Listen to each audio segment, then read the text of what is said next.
Hello everyone, this is Julian from Kanen Coffee, and today we have a Jura Impressa J9 with us in the shop. And I came in for a few things, but mainly that there was a lot of work that needed to be done in the cleaning of the inside of the machine. So we took the whole machine apart and deep cleaned it from the inside out, took the brew unit apart, replaced the gaskets, deep cleaned under the shower screens, cleaned the grind chamber in general, just because there was a lot of coffee. And I had to do a lot of cleaning cycles to kind of get a lot of that coffee oils out of the spouts. There was quite a lot, and so I did around 5 to 6 cleaning cycles before we finished. Um, Descaled the machine so that there's not a lot of mineral buildup inside of your thermal blocks. And now we're here. So we are going to quickly test an espresso shot. We're going to drop it down to 3 ounces of volume. Just so you can see, we have two 1.5 ounce shot glasses here, just to make sure that the volumetrics are correct.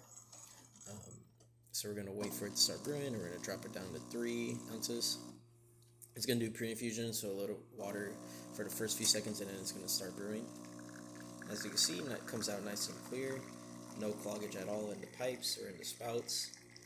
That was my main concern. That's why I wanted to make sure that I did quite a lot of clean cycles using detergent to clean it out.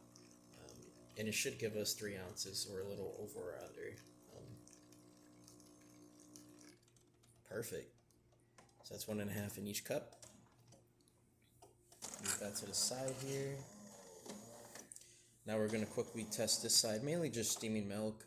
We don't have milk on us, of course, so it's going to run the steamer, and that's about it. I try to clean every part of the machine as possible. There's just a lot of, old oils and coffees under the lid, on the side of the machine, on each of the panels. So I try to scrub down the whole machine as best as possible. We're going to wait for it to start steaming. There should be just a blast of steam that comes out once it heats up the pressure. Oh, it didn't try it. There you go.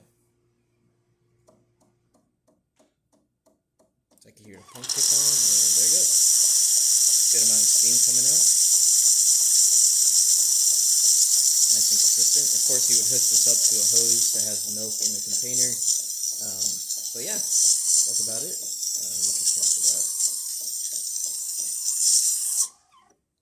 And yeah, that's about it for this repair. If you like this video or any of other repairs on our channel, leave a like, subscribe, and hit the bell. Thanks for watching.